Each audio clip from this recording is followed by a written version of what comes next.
Hello everybody and welcome to my review of the 1980 horror film Friday the 13th, and just a heads up, this review will contain spoilers. Friday the 13th was directed by Sean S. Cunningham, and it stars Adrienne King, Betsy Palmer, and Kevin Bacon. The basic plot of this film is very simple, like a lot of slasher films. Basically, a group of counselors go to reopen a camp that has a troubled past, and they are stalked by a killer who we don't really know much about until the last 20 minutes of the film. Now, while Friday the 13th was not the first slasher film, there were films that came before it, like Black Christmas, Bay of Blood, and Halloween, all films that I recommend to check out.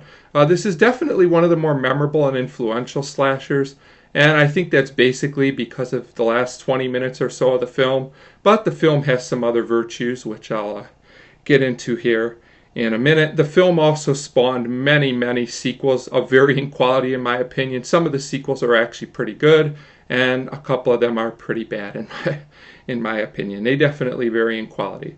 So this film has a very solid opening, and after that, the film does kind of drag a little bit for me until we get to the end, but there are some other great things in it. We have the classic cryptic man who basically gives warnings about how everybody's doomed. I really like this character. His name is Crazy Ralph, I believe, but I do think he's a little bit underused in the plot. And another thing I think is really great about this film is I actually think the musical score is excellent and a bit underrated. I never hear about it when I hear about classic horror film scores, and that's a shame because it's really effective throughout the film.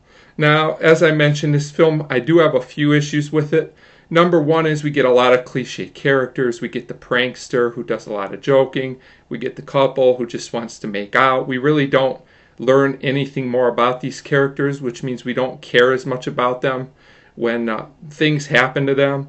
The film does do a pretty good job of building up suspense, which I realize is the key ingredient to a slasher film like this, but I always feel like you can still add some character development at the same time you're doing this, and instead of just having scenes that don't really add much to the plot.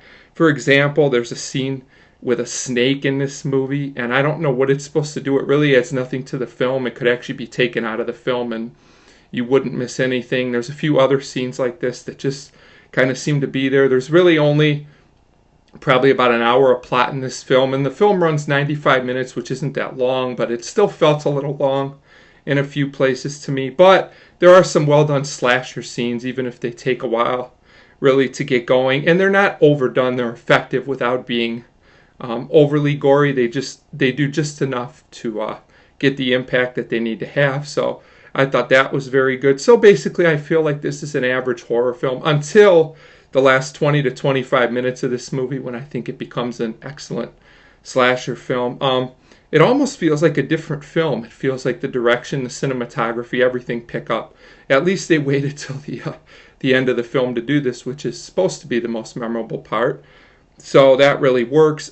Basically at the point when we get introduced to Mrs. Pamela Voorhees' character, played by the great Betsy Palmer, who gives one of the great iconic horror performances.